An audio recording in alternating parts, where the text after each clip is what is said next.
Okay, you're back on What's Going On. I'm your host, Colin Jobe, and my special guest tonight is Camille Jones. Camille's a financial planner. We're talking about the ins and outs of financial planning.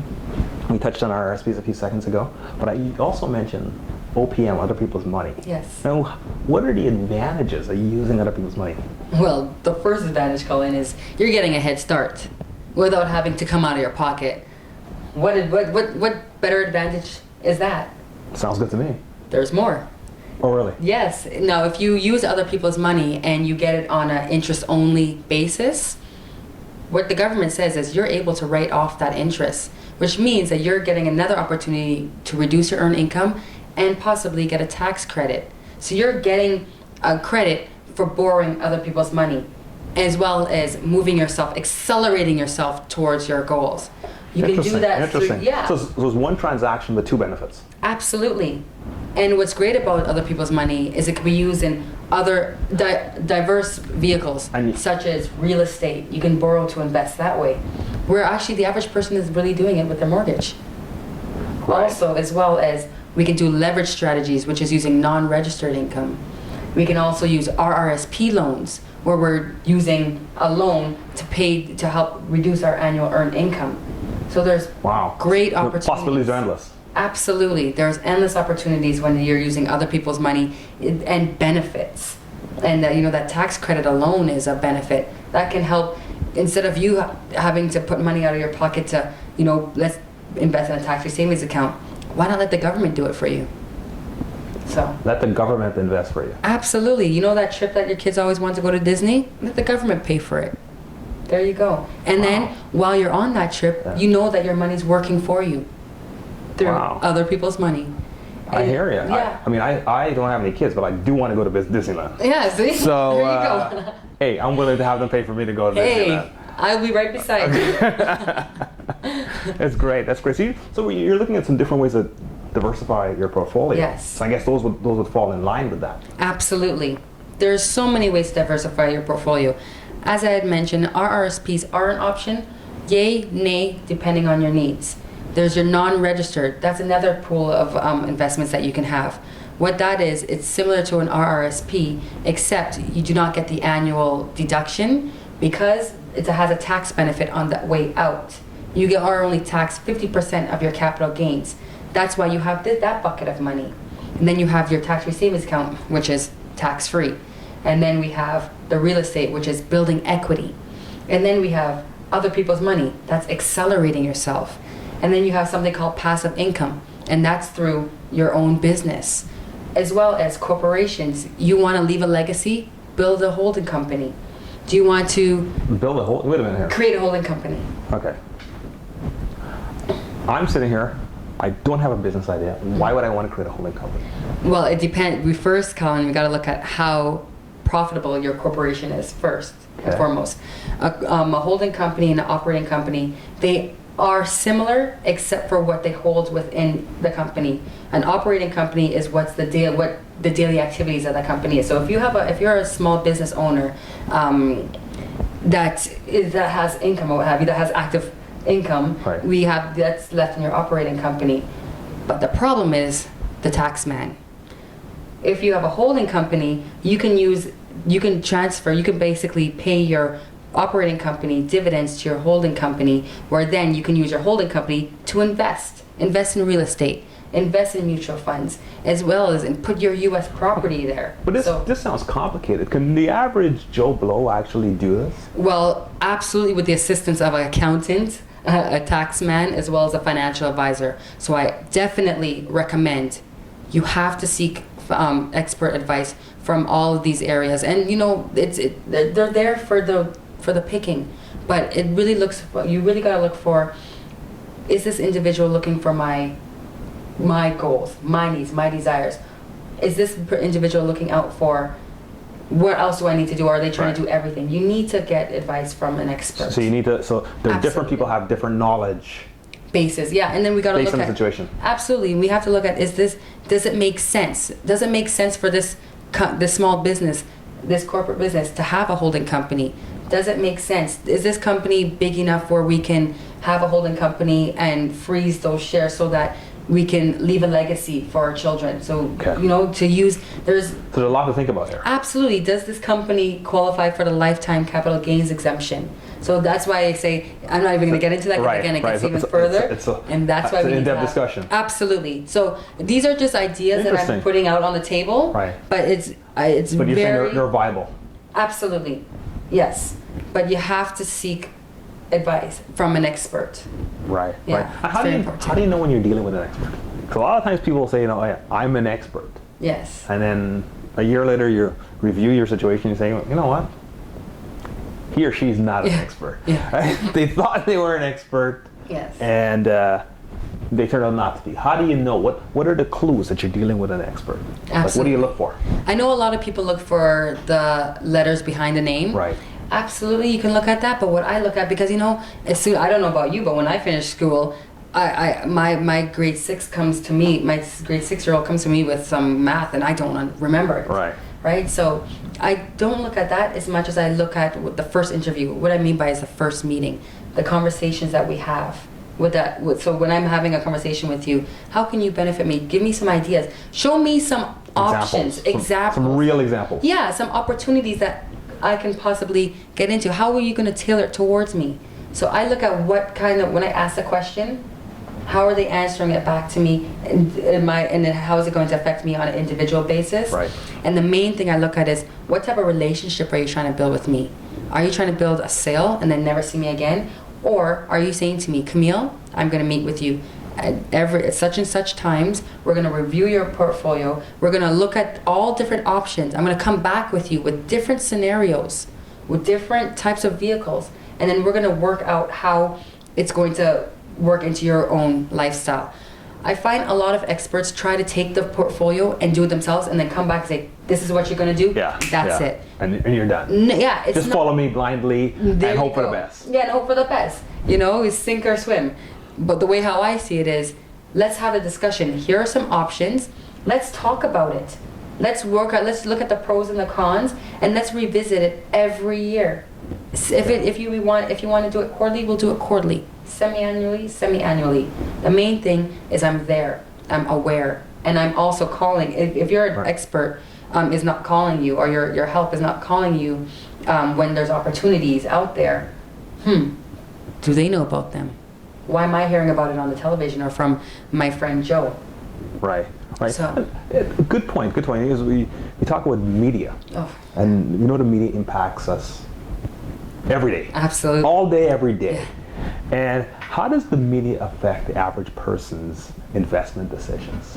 Well, the media affects our emotions. That's what the media is there for. It's to really drive us based on how we feel. Stimulate us. Absolutely. You know, the sky's fallen. CNN says to us that, you know, everything is tanking. So the first thing I'm going to say to myself is, oh my gosh, everything I say for my emotions hit in. I'll Right. tell you, the two main emotions that drive investments is fear and greed. And then, you know, there's vanity.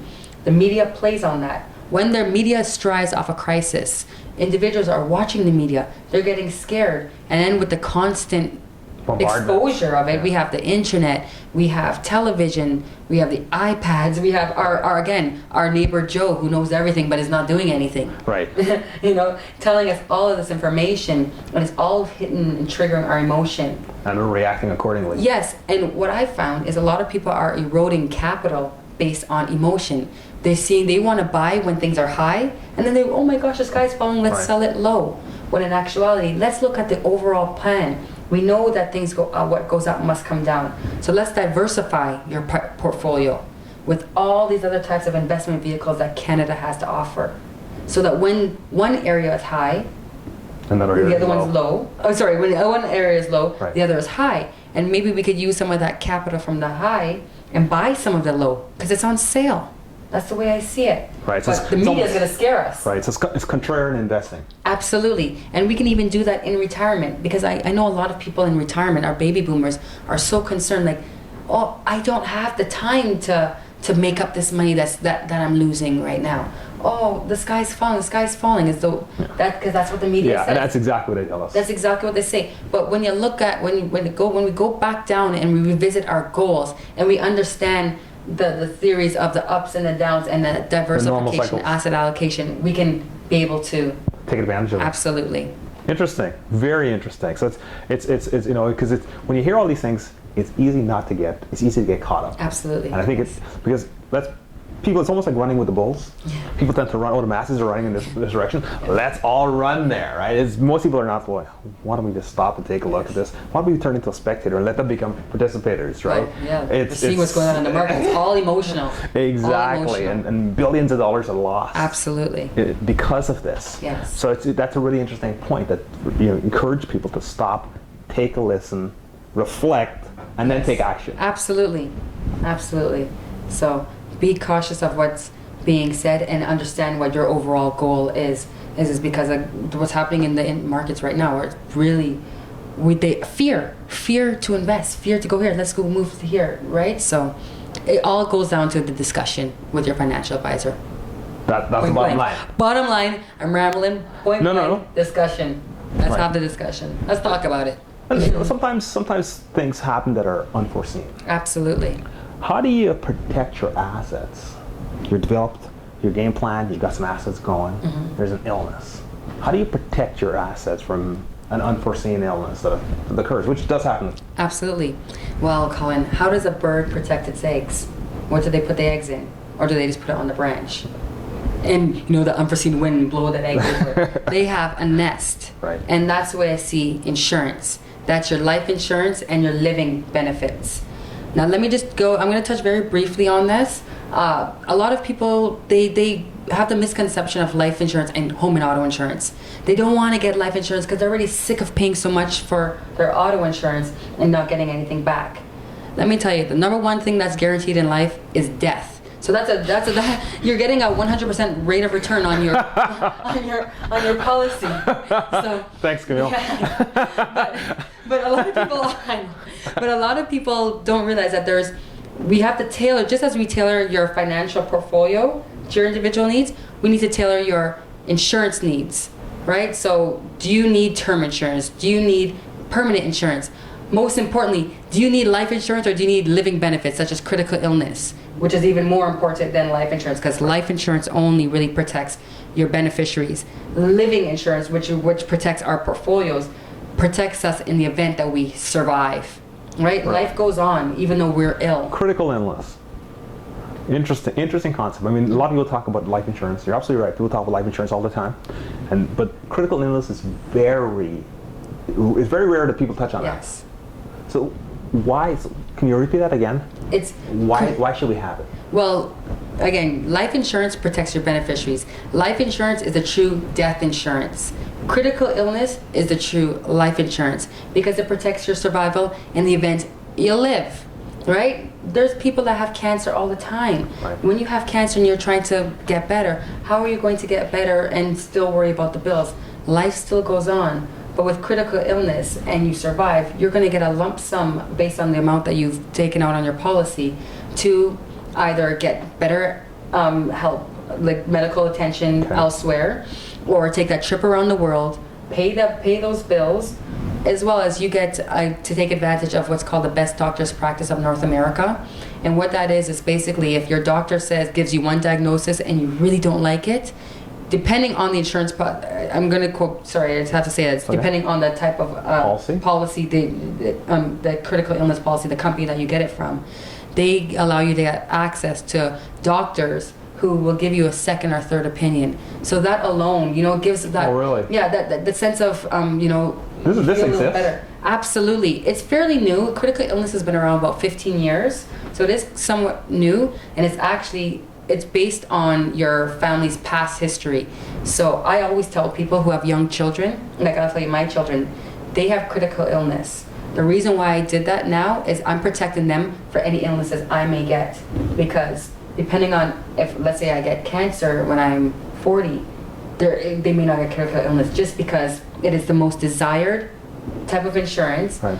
Based on modern day medical technology, we are living, which means that we most likely will get a critical illness, but at what cost? So that's what the insurance companies have to look at.